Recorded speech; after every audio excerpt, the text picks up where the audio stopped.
നമസ്കാരം, ഞാൻ ബിൻസു. കഴിഞ്ഞ നമ്മളുടെ കുറേയധികം വീഡിയോകളിൽ നിങ്ങൾക്ക് എങ്ങനെ ഓസ്ട്രേലിയയിൽ അല്ലെങ്കിൽ സിംഗപ്പൂരിലൊക്കെ ഒരു ജോലി കണ്ടെത്താം എന്നുള്ളതിനെക്കുറിച്ച് വളരെയധികം ഇൻഫോർമേറ്റീവായിട്ടുള്ള ഒരുപാട് കാര്യങ്ങൾ ഞാൻ നിങ്ങൾക്ക് പറഞ്ഞു തരികയുണ്ടായി. എന്നാൽ കുറച്ചധികം ആളുകൾ എൻ്റെ മെസ്സഞ്ചറിലും അതോടൊപ്പം തന്നെ നമ്മുടെ കമൻറ്റ് ബോക്സിലൊക്കെ വന്ന് ചോദിക്കുന്ന ചില ചോദ്യങ്ങൾ, കഴിഞ്ഞ ദിവസം ഒരാൾ എന്നോട് ചോദിച്ച ഒരു ചോദ്യം എന്താണെന്ന് ചോദിച്ചാൽ, താങ്കളുടെ വീഡിയോകളൊക്കെ വളരെ ഇൻഫോർമേറ്റീവാണ്, വളരെയധികം ഉപകാരപ്രദമാണ്, പക്ഷേ എങ്ങനെ ഓസ്ട്രേലിയയിൽ സിമ്പിളായിട്ട് ഓസ്ട്രേലിയയിൽ എങ്ങനെ ഒരു PR നമുക്ക് സ്വന്തമാക്കാം, അല്ലെങ്കിൽ എനിക്ക് എങ്ങനെ ഓസ്ട്രേലിയയിൽ ഒരു PRനുള്ള എലിജിബിലിറ്റി ഉണ്ട് എന്നുള്ളത് എങ്ങനെ എനിക്കതൊന്ന് ചെക്ക് ചെയ്യാം എന്നുള്ളതിനെക്കുറിച്ച് വളരെ ലളിതമായി ഒന്ന് പറഞ്ഞു തരാമോ എന്ന് ചോദിച്ചിട്ട് എനിക്ക് കഴിഞ്ഞ ദിവസം ഒരാൾ മെസ്സേജ് ചെയ്യുകയുണ്ടായി. അപ്പോൾ വേറൊരാൾ പറഞ്ഞത്, നിങ്ങളുടെ വീഡിയോ ഒക്കെ വളരെയധികം ഉപകാരപ്രദമാണ്, പക്ഷേ ഒരു പ്രശ്നം എന്താണെന്ന് ചോദിച്ചാൽ, നിങ്ങളുടെ വീഡിയോ കാണുമ്പം ഇപ്പം ഓസ്ട്രേലിയൻ PRനെ കുറിച്ചിട്ടുള്ള കാര്യങ്ങളിലൊക്കെ മൊത്തത്തിൽ കാര്യങ്ങളെല്ലാം ഒരു പുക പോലെ തോന്നുന്നു എന്നൊക്കെ ഒരാൾ എന്നോട് പറയുകയുണ്ടായി. അപ്പം മൊത്തത്തിൽ ആ പുക കംപ്ലീറ്റ് ഒന്ന് മാറ്റിയെടുക്കുക എന്നുള്ളതാണ് ഇന്നത്തെ എൻ്റെ ഈ വീഡിയോയുടെ ഉദ്ദേശം. അപ്പം നമ്മുടെ ഈ വീഡിയോയുടെ സബ്ജക്റ്റ് എന്ന് പറഞ്ഞാൽ, അല്ലെങ്കിൽ ഞാൻ ഇന്ന് നിങ്ങളോട് പറയാൻ പോകുന്ന കാര്യം എന്താണെന്ന് ചോദിച്ചാൽ, നിങ്ങൾക്ക് ലോകത്തിൻ്റെ ഏത് ഭാഗത്തിരുന്നു കൊണ്ടും നിങ്ങൾക്ക് സ്വന്തമായിട്ട് നിങ്ങളുടെ മൊബൈൽ ഫോണോ നിങ്ങളുടെ ലാപ്ടോപ്പോ നിങ്ങളുടെ കമ്പ്യൂട്ടറോ എന്തുപയോഗിച്ചും നിങ്ങൾ ഒരു ഓസ്ട്രേലിയൻ PRന് എലിജിബിൾ ആണോ എന്നുള്ളത് നിങ്ങൾക്ക് എങ്ങനെ ചെക്ക് ചെയ്യാം എന്നുള്ളതിനെ കുറിച്ചിട്ടാണ് ഞാൻ ഇന്ന് ഈ വീഡിയോയിൽ നിങ്ങൾക്ക് പറഞ്ഞു തരാൻ പോകുന്നത്. അപ്പോൾ ഒരു ഓസ്ട്രേലിയൻ പെർമനൻറ്റ് റെസിഡൻസി, അതല്ലെങ്കിൽ ഒരു ഓസ്ട്രേലിയൻ PRൻ്റെ വാല്യൂ അല്ലെങ്കിൽ വില എത്രത്തോളമാണ് എന്നുള്ളത് ഇപ്പോഴും ചില ആളുകൾക്കൊന്നും മനസ്സിലായിട്ടില്ല. അപ്പം അത്തരത്തിലുള്ള ആളുകൾക്ക് വേണ്ടിയിട്ട് ഞാൻ വേറൊരു കാര്യം പറയുന്നു. ഒരു ഓസ്ട്രേലിയൻ പെർമനൻറ്റ് റെസിഡൻസി എന്ന് പറഞ്ഞാൽ സിമ്പിളായിട്ട്, അല്ലെങ്കിൽ ഏതൊരു രാജ്യത്തിൻ്റെ പെർമനൻറ്റ് റെസിഡൻസി എന്താണെന്ന് ചോദിച്ചാൽ, ഇപ്പോൾ എക്സാമ്പിൾ ഇപ്പോൾ നമ്മുടെ ഇന്ത്യയിലെ ഏത് സ്റ്റേറ്റിലും ഏത് കമ്പനിയിലും നമ്മൾക്ക് ആ കമ്പനിയുടെ ഒരു അപ്പോയിൻമെൻറ്റ് ലെറ്റർ കിട്ടിയാൽ നമുക്ക് ആ കമ്പനിയിൽ പോയി വർക്ക് ചെയ്യാം. അതിന് ഗവൺമെൻറ്റിൻ്റെ പെർമിഷനൊന്നും നമുക്ക് ആവശ്യമില്ല. എന്നാൽ നമ്മുടെ രാജ്യത്തേക്ക് ഒരു വിദേശി വന്ന് വർക്ക് ചെയ്യുകയാണെങ്കിൽ ആ വിദേശിക്ക് തീർച്ചയായിട്ടും വിസ വേണം. ആ വിസയുടെ കാലാവധി കഴിയുമ്പോൾ തീർച്ചയായിട്ടും ആ വിദേശി നമ്മുടെ രാജ്യം വിട്ട് അവരുടെ സ്വന്തം രാജ്യത്തേക്ക് പോകണം. ഇതാണ് കോമൺ ആയിട്ടുള്ള ഒരു വിസ നിയമം എന്ന് പറയുന്നത്. അതല്ലെങ്കിൽ നമ്മൾ ഗൾഫിലൊക്കെ പോയി നമ്മൾ വർക്ക് ചെയ്യുന്നു. അപ്പോൾ നമ്മൾ ഗൾഫിലൊക്കെ നമ്മൾ വർക്ക് ചെയ്യുന്ന സമയത്ത് എന്താണ് ഒരു പ്രശ്നമെന്ന് ചോദിച്ചാൽ, നമുക്ക് കിട്ടുന്ന ആ ഒരു വിസ കാലയളവ് വരെ നമ്മളവിടെ ജോലി ചെയ്യുന്നു. ആ വിസ നമ്മൾക്ക് റിന്യൂ ചെയ്ത് കിട്ടുന്നില്ല എന്നുണ്ടെങ്കിൽ തീർച്ചയായിട്ടും നമ്മൾ എന്ത് ചെയ്യും? നമ്മൾ ആ രാജ്യത്തു നിന്നും നമ്മുടെ രാജ്യത്തേക്ക് നമ്മൾ തിരിച്ചു വരണം. എന്നാൽ ഒരു പെർമനൻറ്റ് റെസിഡൻറ്റ് എന്താണെന്ന് വെച്ചാൽ, ഒരു സിറ്റിസണിന് കിട്ടുന്ന എല്ലാ സൗകര്യങ്ങളും, വോട്ടവകാശം ഒഴികെയുള്ള എല്ലാ സൗകര്യങ്ങളോടും കൂടി നമ്മൾക്കൊരു രാജ്യത്ത് പോയി ആ രാജ്യത്ത് എവിടെ വേണമെങ്കിലും ജോലി ചെയ്യാം, എന്ത് ബിസിനസ് വേണമെങ്കിലും നമ്മൾക്ക് ആരംഭിക്കാം. അങ്ങനെ യാതൊരു റെസ്ട്രിക്ഷനും ഇല്ലാതെ നമ്മൾക്കൊരു രാജ്യത്ത് വർക്ക് ചെയ്യാൻ സാധിക്കുന്ന, അതല്ലെങ്കിൽ നിങ്ങൾക്ക് ബിസിനസ് തുടങ്ങാം, വീട് വാങ്ങാം, വണ്ടി വാങ്ങാം, നിങ്ങൾക്ക് എവിടെ വേണമെങ്കിലും ജോലി ചെയ്യാം, അൺലിമിറ്റഡ് ആയിട്ട് ജോലി ചെയ്യാം. നിങ്ങൾക്ക് ഇത്ര അവർ നിങ്ങൾക്ക് അവിടെ ജോലി ചെയ്യണമെന്ന് നിർബന്ധമൊന്നുമില്ല. ഇങ്ങനെ യാതൊരു റെസ്ട്രിക്ഷനും ഇല്ലാതെ അൺലിമിറ്റഡ് ആയിട്ട് നമുക്ക് വർക്ക് ചെയ്യാനും മറ്റുള്ള ആക്ടിവിറ്റീസുകളും നമുക്ക് ചെയ്യാൻ സാധിക്കുന്ന ഒരു വിസയാണ് ഈ PR എന്ന് പറയുന്നത്. അപ്പോൾ നമ്മുടെ ജീവിതകാലം മുഴുവനായും നമുക്ക് കിട്ടുന്ന ഒന്നുകൂടെയാണ് ഈ PR അല്ലെങ്കിൽ പെർമനൻറ്റ് റെസിഡൻസി എന്ന് പറയുന്നത്. ഈ പെർമനൻറ്റ് റെസിഡൻസി ഉണ്ടെങ്കിൽ മാത്രമേ നിങ്ങൾക്ക് ഒരുപക്ഷെ നാളെ നിങ്ങൾ ആ രാജ്യത്തിൻ്റെ പൗരനാകണം എന്ന് നിങ്ങൾ വിചാരിച്ചാലും നിങ്ങൾക്ക് ആ രാജ്യത്ത് പൗരത്വം കിട്ടുകയുള്ളൂ. കാരണം നിങ്ങളൊരു വർക്ക് വിസയിൽ നിങ്ങൾ ഓസ്ട്രേലിയയിൽ അല്ലെങ്കിൽ സിംഗപ്പൂരോ അതല്ലെങ്കിൽ മറ്റൊരു രാജ്യത്ത് നിങ്ങൾ ചെന്ന് എത്ര നാൾ നിങ്ങൾ വർക്ക് ചെയ്താലും ആ രാജ്യത്ത് നിങ്ങളൊരു വർക്കർ മാത്രമായിരിക്കും. എന്നാൽ നിങ്ങൾ ഒരു പെർമനൻറ്റ് റെസിഡൻ്റായിട്ട്, ഇപ്പോൾ എക്സാമ്പിൾ നിങ്ങൾ ഓസ്ട്രേലിയയിലാണെങ്കിൽ ഒരു പെർമനൻറ്റ് റെസിഡൻ്റായിട്ട് നിങ്ങൾ 4 വർഷം നിങ്ങൾ കംപ്ലീറ്റ് ചെയ്യുമ്പോൾ നിങ്ങൾക്ക് സിറ്റിസൺഷിപ്പിന് അല്ലെങ്കിൽ ഓസ്ട്രേലിയൻ പാസ്പോർട്ടിന് നിങ്ങൾക്ക് അപ്ലൈ ചെയ്യാൻ സാധിക്കും. അപ്പോൾ തീർച്ചയായിട്ടും ഓസ്ട്രേലിയൻ പാസ്പോർട്ട് നിങ്ങൾക്ക് കിട്ടിയാൽ തീർച്ചയായിട്ടും നിങ്ങളൊരു ഓസ്ട്രേലിയൻ പൗരനായി മാറി എന്ന് ചുരുക്കം. അപ്പോൾ ഈ ഒരു പെർമനൻറ്റ് റെസിഡൻസിയിലേക്ക് എത്താൻ നിങ്ങൾ യോഗ്യതയുള്ള ഒരാളാണോ എന്നുള്ളത് നിങ്ങൾക്ക് ലോകത്തിൻ്റെ ഏത് ഭാഗത്തിരുന്നും നിങ്ങൾക്ക് ചെക്ക് ചെയ്യാനും, അതോടൊപ്പം തന്നെ നിങ്ങളത് ചെക്ക് ചെയ്ത് കഴിഞ്ഞാൽ നിങ്ങൾ എലിജിബിൾ ആണെങ്കിൽ എങ്ങനെ നിങ്ങൾക്കൊരു പെർമനൻറ്റ് റെസിഡൻസിക്ക് നിങ്ങൾക്ക് അപ്ലൈ ചെയ്യാം എന്നുള്ളതിനെ കുറിച്ചിട്ടുമാണ് ഞാൻ ഇന്ന് ഈ വീഡിയോയിൽ നിങ്ങൾക്ക് പറഞ്ഞു തരാൻ പോകുന്നത്. അതിനായിട്ട് ഞാൻ എൻ്റെ കഴിഞ്ഞ വീഡിയോകളിലൊക്കെ ഞാൻ പറഞ്ഞു തന്നതുപോലെ തന്നെ വീണ്ടും ഞാൻ പറയുന്നു, ഓസ്ട്രേലിയയിലുള്ള ഒരു 3 പെർമനൻറ്റ് റെസിഡൻസി വിസകളെ കുറിച്ചിട്ടാണ് ഞാൻ ഇപ്പോൾ നിങ്ങളോട് ജസ്റ്റ് ഒന്ന് എക്സ്പ്ലെയിൻ ചെയ്യാൻ പോകുന്നത്. ഒന്നാമത്തേതെന്ന് പറഞ്ഞാൽ 186 എന്ന് പറയും. 186 വിസ എന്ന് പറഞ്ഞാൽ ഓസ്ട്രേലിയയിലെ സ്കിൽഡ് ഷോർട്ടേജ് ഒക്യുപ്പേഷൻ ലിസ്റ്റിലുള്ള, എക്സാമ്പിൾ ഇപ്പോൾ അവിടുത്തെ സ്കിൽഡ് ഷോർട്ടേജ് ഒക്യുപ്പേഷൻ ലിസ്റ്റ് എന്ന് പറഞ്ഞാൽ നേഴ്സസ്, ഡോക്ടേഴ്സ്, ഇങ്ങനെയൊക്കെ ഉള്ളതെല്ലാം സ്കിൽഡ് ഷോർട്ടേജ് ഒക്യുപ്പേഷൻ ലിസ്റ്റിൽ വരുന്ന തൊഴിലുകളാണ്. ഇങ്ങനെയുള്ള ജോലികൾക്ക് എംപ്ലോയർ നമ്മളെ ഹയർ ചെയ്തിട്ട് എംപ്ലോയർ നമ്മൾക്കൊരു PR ഓഫർ ചെയ്യും. അത് രണ്ട് രീതിയിൽ ചെയ്യാം. ഒന്ന്, നമ്മൾ ഇവിടെ നിന്നും അങ്ങോട്ട് പോകുന്നതിന് മുമ്പായിട്ട് തന്നെ നമ്മൾക്കൊരു പെർമനൻറ്റ് റെസിഡൻസി അല്ലെങ്കിൽ ഒരു PR എടുത്തിട്ട് നമ്മൾക്ക് അങ്ങോട്ട് പോകാം.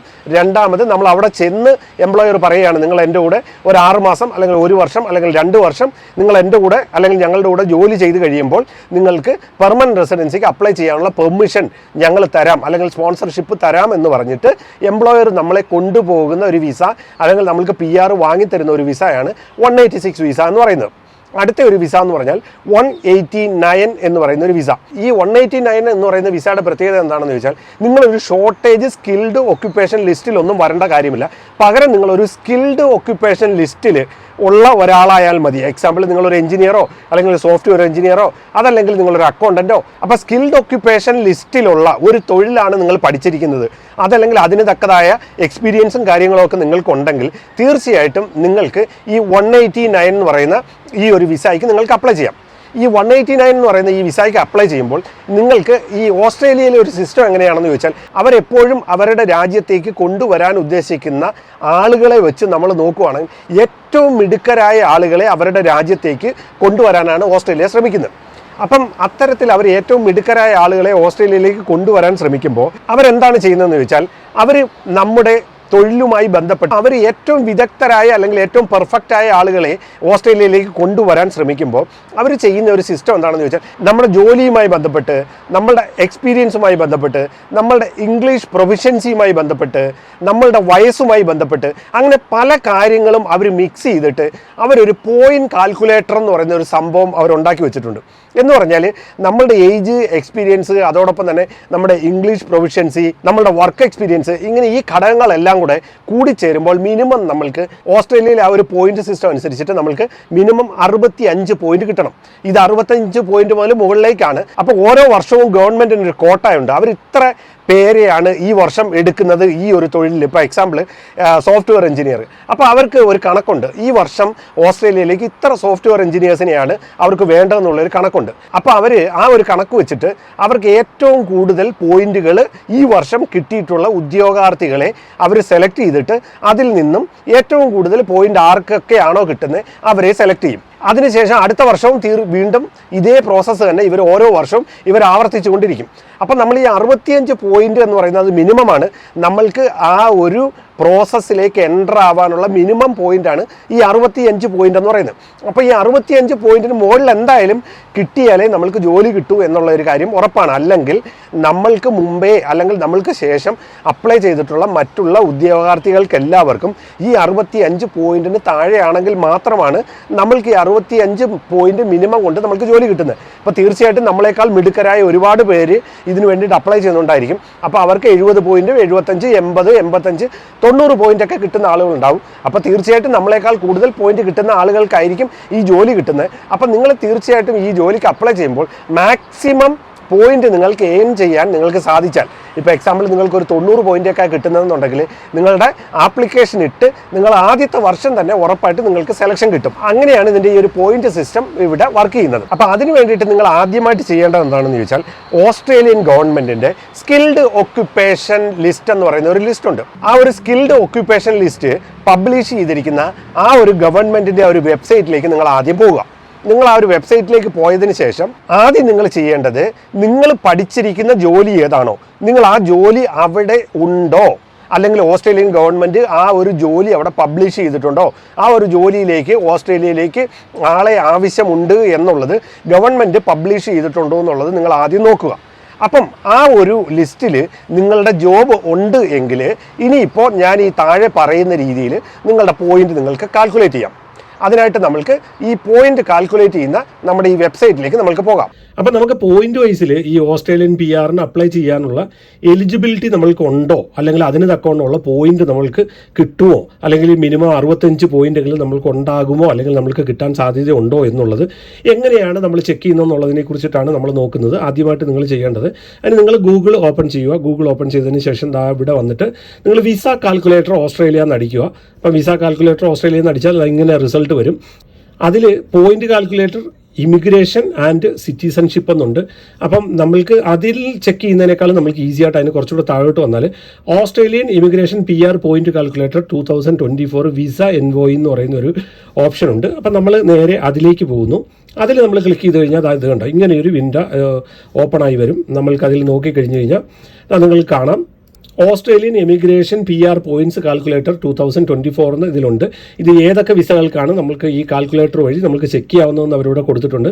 491, 189, 190 ഇത്രയും വിസകൾക്കാണ് നമ്മൾക്ക് ഈ പോയിന്റ് സിസ്റ്റം വഴി നമ്മൾക്ക് ചെക്ക് ചെയ്തിട്ടുള്ള ഈ വിസകൾക്കാണ് നമ്മൾക്ക് ഈ വിസകളുടെ എലിജിബിലിറ്റിയാണ് നമ്മൾക്ക് ചെക്ക് ചെയ്തിട്ട് നമ്മൾക്ക് നമ്മുടെ പോയിന്റ് കണക്കൂട്ടാൻ പറ്റുന്നത്. അപ്പോൾ നമ്മൾ നേരെ താഴേക്ക് വന്നു കഴിഞ്ഞാൽ ഇതിൽ ഒരു സ്കിൽഡ് വർക്ക് റീജിയണൽ 491 എന്ന് പറയുന്ന ഒരു ഇതിലാണ് ഡീഫോൾട്ടായിട്ട് ഇത് സെലക്ട് ആയി നിൽക്കുന്നത്. ഇത് എന്താണെന്ന് ചോദിച്ചു കഴിഞ്ഞാൽ നമ്മൾ റീജിയണൽ ഏരിയയിലൊക്കെ വർക്ക് ചെയ്യുന്ന സമയത്ത് സ്റ്റേറ്റ് ഗവൺമെൻറ് അല്ലെങ്കിൽ ടെറിട്ടറി ഗവൺമെൻറ് ഒക്കെ നമ്മൾക്ക് തരുന്ന അല്ലെങ്കിൽ നമ്മളെ സ്പോൺസർ ചെയ്യുന്ന ഒരു വിസയാണിത്.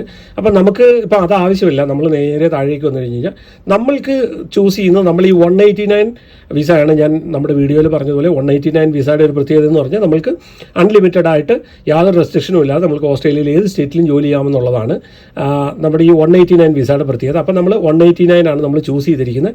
അപ്പം നമ്മൾക്ക് ഇവിടെ സ്കോർ 0 ആണ്. പക്ഷേ നമ്മളിത് കണ്ടോ ഈ സ്റ്റേറ്റ് വൈസിലുള്ളത് നമ്മൾ ചൂസ് ചെയ്യുകയാണെങ്കിൽ സ്റ്റേറ്റ് സ്പോൺസേർഡ് ആണെങ്കിൽ നമുക്ക് ഇത് കണ്ടോ ഫസ്റ്റ് ഓപ്ഷനിൽ നമുക്ക് 15 പോയിന്റ് കിട്ടും. രണ്ടാമത്തെ ഓപ്ഷനിലാണെങ്കിൽ നമുക്ക് 5 പോയിന്റ് കിട്ടും. മൂന്നാമത്തെ ഓപ്ഷൻ നമ്മൾ ചൂസ് ചെയ്താൽ 0 ആണ്. പക്ഷേ അതിൽ പ്രശ്നമൊന്നുമില്ല, നമുക്ക് 0 മതി. കാരണം നമ്മൾക്ക് റെസ്ട്രിക്ഷൻ ഇല്ലാതെ നമുക്ക് വർക്ക് ചെയ്യണം, അതാണ് നമ്മുടെ ആഗ്രഹം. അടുത്തതായിട്ട് ഇവിടെ കൊടുത്തിരിക്കുന്നത് നിങ്ങളെ ഹൗ ഓൾഡ് ആർ യു, എത്ര വയസ്സ് നിങ്ങൾക്കുണ്ടെന്നുള്ളത് 18 to 24 ആണ് ഇവിടെ ഡീഫോൾട്ട് കൊടുത്തിരിക്കുന്നത്. അതിന് സ്കോർ 25 കിട്ടും. പക്ഷേ നമ്മളിപ്പം ചൂസ് ചെയ്യാൻ പോകുന്ന ഒരു 25 to 32 അതാണ് ഒരു നല്ല ഏജ് എന്ന് പറയുന്നത്. കാരണം 18ാമത്തെ വയസ്സിൽ നമ്മൾ പഠിത്തമൊന്നും കഴിയത്തില്ല. അപ്പോൾ നമുക്കൊരു 25 to 32 ചൂസ് ചെയ്യാം. അങ്ങനെ വരുമ്പോഴത്തേക്ക് കണ്ടോ പോയിന്റ് നേരെ 30ലേക്ക് മാറി. അടുത്തത് നമ്മൾക്ക് ഇംഗ്ലീഷ് ലാംഗ്വേജ് എബിലിറ്റിയാണ്. ഇംഗ്ലീഷ് ലാംഗ്വേജ് എബിലിറ്റി എന്ന് പറഞ്ഞാൽ what's your English language ability എന്ന് അവർ ചോദിക്കുന്നത്. അതിൽ നമ്മൾക്ക് ആദ്യത്തെ ഫസ്റ്റ് ഓപ്ഷൻ എന്ന് പറഞ്ഞു കഴിഞ്ഞാൽ passport UK, USA, Ireland, Canada, New Zealand ഇങ്ങനെയൊക്കെ ഉള്ളവർക്ക് ഉള്ള ഒരു ഇതാണ്. പിന്നെ അത് കഴിഞ്ഞിട്ട് അതിന് താഴോട്ട് കുറച്ച് കാര്യങ്ങൾ കൊടുത്തിട്ടുണ്ട്. ഞാൻ ദീർഘിപ്പിക്കുന്നില്ല. ഞാൻ നേരെ താഴേക്ക് വന്നിട്ട് നമ്മുടെ പ്രൊവിഷൻ ഇംഗ്ലീഷ് എന്ന് പറയുന്ന ഒരു ഓപ്ഷനാണ് ഞാനിപ്പോൾ ചൂസ് ചെയ്യാൻ പോകുന്നത്. ഈ പ്രൊവിഷൻ ഇംഗ്ലീഷ് നമ്മൾ ചൂസ് ചെയ്താൽ നമുക്ക് 10 പോയിന്റ് നമ്മൾക്ക് കിട്ടും. കുറച്ചുകൂടെ നമ്മൾ ഇംഗ്ലീഷിലൊക്കെ നമ്മൾ ബെറ്റർ ആണ്. മീൻസ് ഇതിൽ IELTS 7+ കിട്ടിയാലാണ് നമുക്ക് പ്രൊവിഷൻ ഇംഗ്ലീഷ് എന്ന് പറയുന്നത്. 7 അല്ലെങ്കിൽ അതിന് മുകളിലോ, അല്ലെങ്കിൽ സുപ്പീരിയർ ഇംഗ്ലീഷ് എന്ന് പറയുന്നത് IELTS 8 അല്ലെങ്കിൽ അതിന് മുകളിൽ. നമ്മൾ ഇത്തിരി കൂടെ ഒക്കെ കഷ്ടപ്പെട്ട് നമ്മൾ IELTS ഒരു 8+ ഒക്കെ എടുക്കുകയാണെന്നുണ്ടെങ്കിൽ നമുക്ക് ഇത് കണ്ടോ നമുക്ക് നേരെ 20 പോയിന്റ് കിട്ടും. പക്ഷേ ഞാനൊരു മിഡിലുള്ളത് തന്നെ ചൂസ് ചെയ്യുന്നു. ഞാനൊരു 7+ ആണ് ഞാൻ ഇവിടെ ചൂസ് ചെയ്ത് 7 മാർക്കോ അല്ലെങ്കിൽ അതിന് മുകളിലോ 7 പോയിന്റ് അതിന് മുകളിലോ. അപ്പം നമുക്ക് അതിന് 10 കിട്ടി. ഇനി അത് കഴിഞ്ഞിട്ട് ഓസ്ട്രേലിയൻ എഡ്യൂക്കേഷൻ ക്വാളിഫിക്കേഷൻ ഒരു ചോദിച്ചിട്ടുണ്ട്. അപ്പം നിങ്ങൾ ഓസ്ട്രേലിയ സ്റ്റഡി ചെയ്തിട്ടുണ്ടോ എന്നാണ് ചോദിക്കുന്നത്. അപ്പം നമ്മൾ ഓസ്ട്രേലിയ സ്റ്റഡി ഒന്നും ചെയ്തിട്ടില്ല, അതുകൊണ്ട് നമ്മൾ നോ കൊടുക്കുന്നു. അതിനുശേഷം നമ്മൾ വാട്ട്സ് യുവർ ഹയസ്റ്റ് ക്വാളിഫിക്കേഷൻ ചോദിക്കുന്നുണ്ട്. ഡോക്ടറേറ്റ് PhD ഒക്കെ ഉണ്ടെന്നുണ്ടെങ്കിൽ നമുക്ക് 20 പോയിന്റ് കിട്ടും. അത് നിങ്ങൾക്കൂടെ കാണാം. പിന്നെ അത് കഴിഞ്ഞിട്ട് നമ്മൾക്ക് recognised bachelor degree or higher ആണെന്നുണ്ടെങ്കിൽ നമ്മൾക്ക് 15 പോയിന്റ് കിട്ടും. പിന്നെ ഡിപ്ലോമയൊക്കെ ആണെങ്കിൽ 10 പോയിന്റ്. അപ്പോൾ എന്തായാലും നമ്മൾ ഓസ്ട്രേലിയയിലേക്ക് വരാനൊക്കെ നോക്കുന്നവർക്ക് എന്തായാലും ഒരു ബാച്ചിലർ ഡിഗ്രി ഉണ്ടായിരിക്കും എന്ന് ഞാൻ വിശ്വസിക്കുന്നു. അങ്ങനെയാണെങ്കിൽ നമ്മൾക്ക് ഒരു 15 പോയിന്റ് നമുക്ക് ചൂസ് ചെയ്യാം. ഇവിടെ ഒരു 15 പോയിന്റ് ഉണ്ട്. പിന്നെ അതിനുശേഷം ഇവിടെ ഒരു ഓവർസീസ് വർക്ക് എക്സ്പീരിയൻസ് അവർ ചോദിക്കുന്നുണ്ട്. അപ്പോൾ സ്വാഭാവികമായിട്ടും നമ്മളൊരു 23-24 വയസ്സിലൊക്കെ നമ്മൾ വർക്ക് തുടങ്ങിയ ഒരാളാണെങ്കിൽ അയാൾക്ക് ഒരു 33-34 വയസ്സൊക്കെ ആകുമ്പോഴത്തെ ഒരു 8 വർഷം എക്സ്പീരിയൻസ് കാണും. പക്ഷേ ഞാൻ 8 വർഷമൊന്നും ഞാൻ ചൂസ് ചെയ്യുന്നില്ല. ഞാനൊരു 5 വർഷത്തെ എക്സ്പീരിയൻസ് ഇവിടെ ചൂസ് ചെയ്യുകയാണ്. നമുക്ക് അതിന് 10 പോയിന്റ് കിട്ടും. പക്ഷേ ഇത് 8 വർഷമാണെന്നുണ്ടെങ്കിൽ നമുക്ക് 15 പോയിന്റ് കിട്ടും. പക്ഷേ ഞാനൊരു 5 വർഷം ചൂസ് ചെയ്യുന്നു. അതിനുശേഷം ഓസ്ട്രേലിയൻ വർക്ക് എക്സ്പീരിയൻസ് ചോദിക്കുന്നു അവർ. നമ്മൾ ഓസ്ട്രേലിയൻ വർക്ക് എക്സ്പീരിയൻസ് നമ്മൾക്ക് നിലവിൽ നമ്മൾക്ക് ഇല്ല. അപ്പം ഉള്ളവർക്കാണെങ്കിൽ ചൂസ് ചെയ്യാതെ കണ്ടില്ലേ 8 വർഷത്തെ എക്സ്പീരിയൻസ് ഒക്കെ ഉള്ളവർക്ക് 20 പോയിന്റ്, 5 വർഷത്തേക്കുള്ളവർക്കാണെങ്കിൽ 15 പോയിന്റ് കിട്ടും, 3 വർഷമാണെങ്കിൽ 10 കിട്ടും, 1 ഇയർ ഓർ മോർ ആണെന്നുണ്ടെങ്കിൽ നമുക്ക് 5 കിട്ടും. പക്ഷേ നമുക്കതൊന്നും ഇല്ലാത്തതുകൊണ്ട് തന്നെ നമ്മൾ ലെസ് ദാൻ 1 ഇയർ ചൂസ് ചെയ്യുന്നു. നമുക്ക് 0 ആണ് നമ്മുടെ പോയിന്റ് എന്ന് പറയുന്നത്. ഇനി നമ്മുടെ പാർട്ട്ണർ ക്വാളിഫൈഡ് ആണെന്നുണ്ടെങ്കിൽ നമ്മുടെ പാർട്ട്ണർക്ക് പോയിന്റുകൾ കിട്ടും എന്ന് പറഞ്ഞാൽ നമ്മുടെ സ്പൗസ്, നമ്മുടെ വൈഫ് അല്ലെങ്കിൽ ഹസ്ബൻഡ് ആരാ പോകുന്നതെന്ന് വെച്ചാൽ അവരുടെ വൈഫോ അല്ലെങ്കിൽ ഹസ്ബൻഡോ അവർ ക്വാളിഫൈഡ് ആണെങ്കിൽ അവർക്ക് പോയിന്റുകൾ കിട്ടും. പക്ഷേ ഞാനിപ്പോൾ ഇവിടെ ഒരു ഐ ആം സിംഗിൾ എന്നുള്ളൊരു ഓപ്ഷൻ ഞാൻ ചൂസ് ചെയ്യുകയാണ്. നമ്മൾ സിംഗിൾ ആയതുകൊണ്ട് തന്നെ നമുക്ക് 10 പോയിൻ്റാണ് ഇപ്പോൾ ഇവിടെ കിട്ടിയിരിക്കുന്നത്. അത് കഴിഞ്ഞിട്ട് ഡെസിഗ്നേറ്റഡ് ലാംഗ്വേജ് എന്ന് പറഞ്ഞൊരു ഓപ്ഷൻ വന്നിട്ടുണ്ട്. ഇതെന്തുവാണെന്ന് വെച്ച് കഴിഞ്ഞാൽ ഞാൻ എൻ്റെ കഴിഞ്ഞ വീഡിയോയിലൊക്കെ പറഞ്ഞിട്ടുണ്ട്. ഓസ്ട്രേലിയയിൽ എന്താ പറയുന്നത് ഈ നമ്മുടെ ഡിഫറെൻറ്റ് ലാംഗ്വേജസിനെ അവർ ഒരു സപ്പോർട്ട് ചെയ്യുന്ന ഒരു പോളിസിയൊക്കെ ഉണ്ട്. അപ്പോൾ അതാണ് ഈ സംഭവം എന്ന് പറഞ്ഞാൽ. അതിനെക്കുറിച്ച് ദീർഘിപ്പിച്ചൊന്നും പറയാൻ നിൽക്കുന്നില്ല. കാരണം എന്ന് പറഞ്ഞു കഴിഞ്ഞാൽ ഇതൊക്കെ എൻ്റെ മുമ്പുള്ള വീഡിയോയിൽ ഞാൻ പറഞ്ഞിട്ടുണ്ട്. അപ്പോൾ അതിൽ നമ്മൾക്കൊരു ലക്കി ന്യൂസ് എന്താണെന്ന് വെച്ചാൽ, സന്തോഷ വാർത്ത എന്താണെന്ന് വെച്ചാൽ, മലയാളത്തിനെയും കൂടെ അവർ അതിൽ ഉൾപ്പെടുത്തിയിട്ടുണ്ട്. അതുകൊണ്ട് തന്നെ നമ്മൾക്ക് ഇത് ക്ലിക്ക് ചെയ്യാതെ നമുക്കൊരു 5 പോയിൻ്റ് ഇവിടെ കിട്ടും. നമ്മൾ മലയാളം അതിൽ ഉൾപ്പെടുത്തിയിരിക്കുന്നതുകൊണ്ട് ഗവൺമെൻറ്. പിന്നെ അടുത്തതായിട്ട് വേറൊന്നുമില്ല. പിന്നെ ഇമെയിൽ, പിന്നെ നമ്മൾ ഏത് സിറ്റിയിലാണ് താമസിക്കുന്നത് എന്നൊക്കെ അവർ ചോദിച്ചിരിക്കുന്നത്. അപ്പോൾ അതിൻ്റെ ഒന്നും ആവശ്യമില്ല. വേണമെങ്കിൽ ഇന്ത്യ എന്ന് കൊടുക്കാം നമ്മൾക്ക്. അപ്പം ഞാനൊരു ഇന്ത്യ എന്ന് ടൈപ്പ് ചെയ്ത് കൊടുക്കുന്നു. അതിനുശേഷം ഞാനിവിടെ കാൽക്കുലേറ്റ് എന്ന് പറയുന്ന ഒരു ഓപ്ഷനിലേക്ക് പോകുന്നു. അതൊന്നും ഇങ്ങനെ കറങ്ങി ഒന്നിരിക്കും.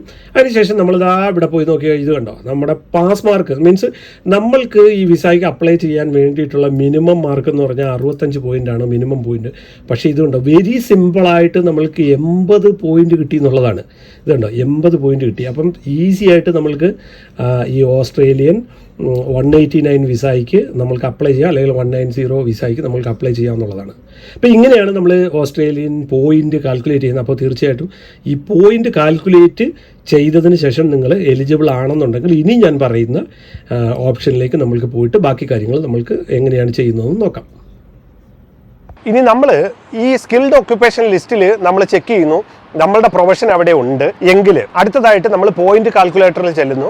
പോയിന്റ് കാൽക്കുലേറ്ററിൽ ചെന്നിട്ട് നമ്മൾ നമ്മുടെ പോയിന്റ് ഒക്കെ കാൽക്കുലേറ്റ് ചെയ്ത് നോക്കുന്നു.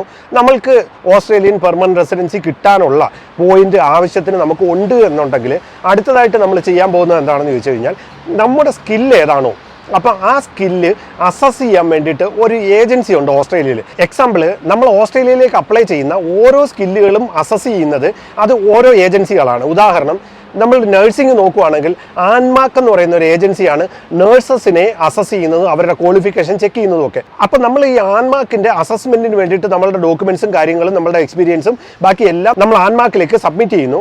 നമ്മൾ ആൻമാർക്കിലേക്ക് സബ്മിറ്റ് ചെയ്യുന്ന സമയത്ത് അവർ നമ്മളുടെ എല്ലാ ക്വാളിഫിക്കേഷൻസും ചെക്ക് ചെയ്യുന്നു.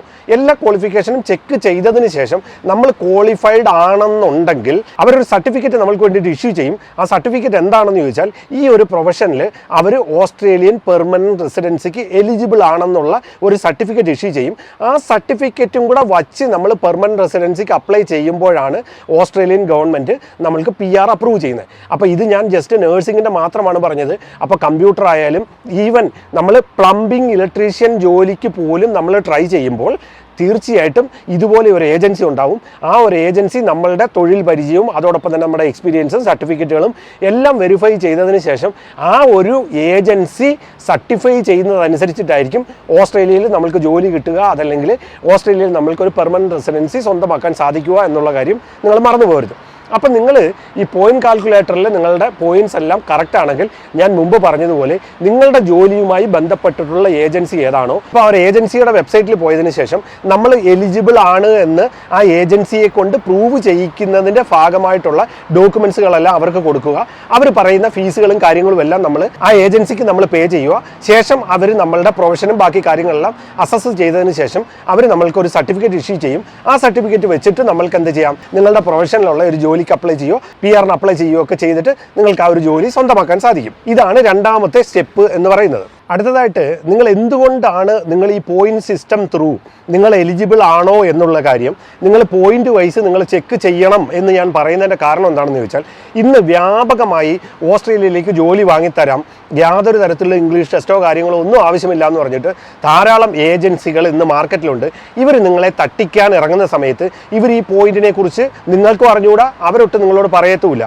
അപ്പം അത്തരത്തിൽ നിങ്ങൾക്ക് പൈസ നഷ്ടപ്പെടാതിരിക്കാൻ വേണ്ടിയിട്ട് നിങ്ങൾ ആദ്യം ചെയ്യേണ്ടത്, നിങ്ങൾ ഈ ഒരു പോയിന്റ് കാൽക്കുലേറ്ററിൽ പോയിട്ട് നിങ്ങളുടെ എക്സ്പീരിയൻസ് പോലെ ഞാൻ കുറച്ച് മുമ്പേ പറഞ്ഞ് സകല കാര്യങ്ങൾ നിങ്ങളതിൽ എൻ്റർ ചെയ്ത് നിങ്ങൾ 65 പോയിൻറ്റോ അതിന് മുകളിലോ ഉണ്ടെങ്കിൽ മാത്രമേ നിങ്ങൾക്ക് ഓസ്ട്രേലിയയിലേക്ക് വരാൻ സാധിക്കൂ. നിങ്ങളുടെ പോയിന്റ് 65 പോയിന്റിന് താഴെയാണെങ്കിൽ ഒരു കാരണവശാലും നിങ്ങൾക്ക് ഓസ്ട്രേലിയയിലേക്ക് വരാൻ സാധിക്കില്ല. നിങ്ങൾ ഓരോ ഏജൻസികൾക്കും നിങ്ങൾക്ക് അത്തരത്തിൽ നിങ്ങൾ പൈസയൊന്നും കൊടുത്ത് നിങ്ങൾ ആ ഒരു തട്ടിപ്പിൽ പെടരുത് എന്നാണ് നിങ്ങളോട് പറയാനുള്ളത്. കാരണം ചില ഏജൻസികൾ നിങ്ങളോട് പറയും പോയിന്റ് ഒന്നും വേണ്ട എന്ന് പറഞ്ഞാൽ, ഇല്ല സാർ എനിക്ക് ഇതിനെക്കുറിച്ച് എല്ലാ കാര്യങ്ങളും അറിയാം, അപ്പം നിലവിൽ എനിക്ക് പോയിന്റിൻ്റെ എലിജിബിലിറ്റി ഇല്ലാത്തിടത്തോളം എനിക്ക് ഈ വിസയ്ക്ക് അപ്ലൈ ചെയ്യാൻ സാധിക്കില്ല, നിങ്ങൾ നടത്തുന്നത് തട്ടിപ്പാണെന്ന് എനിക്ക് മനസ്സിലായെന്ന് നിങ്ങൾക്ക് അവരോട് തുറന്ന് സംസാരിക്കാനും നിങ്ങളുടെ പൈസ നഷ്ടപ്പെടാതിരിക്കാനും ഈ ഒരു പോയിന്റ് സിസ്റ്റം നിങ്ങളെ സഹായിക്കും. ഇനി നമ്മൾ ഓസ്ട്രേലിയയിലുള്ള ഗവൺമെൻറ്റുമായി ബന്ധപ്പെട്ടിട്ടുള്ള ഈ ജോലിയുടെ അക്രഡിറ്റേഷൻ ചെയ്തു തന്ന ആ ഒരു ഏജൻസി ഓക്കെ അവർ സർട്ടിഫൈ ചെയ്യുന്നു ഇയാൾ ഓസ്ട്രേലിയയിൽ ജോലി ചെയ്യാൻ എലിജിബിൾ ആണ്, അല്ലെങ്കിൽ ഇയാൾക്ക്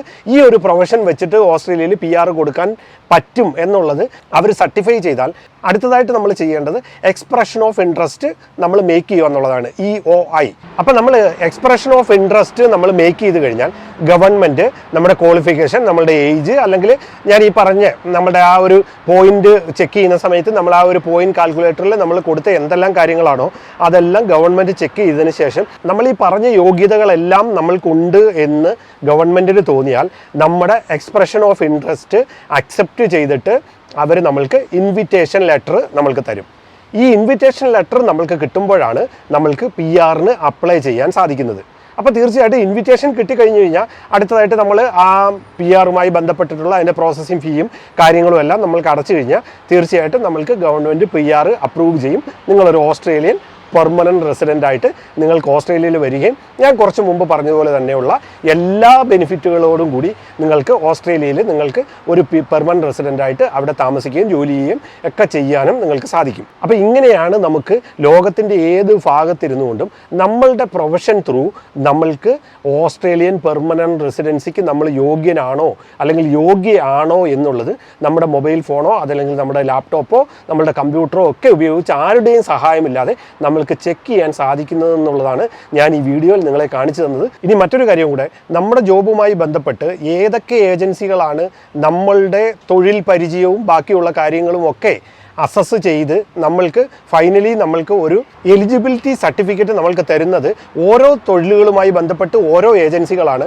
അതിനെക്കുറിച്ചിട്ടൊക്കെ ഡീറ്റെയിൽ ആയിട്ട് നിങ്ങൾക്ക് അറിയണമെങ്കിൽ തീർച്ചയായിട്ടും നിങ്ങൾ കമൻറ്റ് ബോക്സിൽ വന്നിട്ട് നിങ്ങളുടെ പ്രൊഫഷൻ ഏതാണ്, ഏത് ഏജൻസി ത്രൂ ആണ് നിങ്ങൾക്ക് ഇതൊക്കെ സർട്ടിഫൈ ചെയ്യാൻ സാധിക്കുന്നത്, അല്ലെങ്കിൽ ഏത് അക്രഡിറ്റേഷൻ ഏജൻസിയാണ് ഞങ്ങൾക്ക് ഇതൊക്കെ സർട്ടിഫൈ ചെയ്ത് തരുന്നത് ഓസ്ട്രേലിയയിൽ എന്നുള്ള കാര്യം നിങ്ങൾ ചോദിച്ചാൽ മതി. തീർച്ചയായിട്ടും അത്തരത്തിലുള്ള നിങ്ങൾ ചോദിക്കുന്ന ചോദ്യങ്ങൾക്കുള്ള ഉത്തരം അല്ലെങ്കിൽ നിങ്ങളുടെ പ്രൊഫഷൻ എല്ലാം കൂടെ ഉൾപ്പെടുത്തിയിട്ട് ഞാനൊരു വീഡിയോ ആയിട്ട് തന്നെ നിങ്ങൾക്ക് കാര്യങ്ങൾ പറഞ്ഞു തരുന്നതാണ്. അപ്പോൾ തീർച്ചയായിട്ടും ഇത്തരത്തിലുള്ള സംശയങ്ങളെല്ലാം നിങ്ങൾ കമൻ്റായി നിങ്ങൾ എന്നോട് ചോദിക്കാൻ മറക്കരുത് എന്നുള്ള കാര്യം കൂടെ തീർച്ചയായിട്ടും നിങ്ങളെ ഞാൻ ഓർമ്മിപ്പിക്കുകയാണ്. വീഡിയോ ഇഷ്ടപ്പെട്ടാൽ എപ്പോഴും പറയുന്ന പോലെ ചാനൽ ഫോളോ ചെയ്യാനും ചാനൽ സബ്സ്ക്രൈബ് ചെയ്യാനും മറക്കരുത്. തീർച്ചയായിട്ടും ഇതിലും നല്ല വീഡിയോകളുമായി ഞാൻ വീണ്ടും വരും. വീണ്ടും കാണും വരെ ഏവർക്കും ഗുഡ് ബൈ.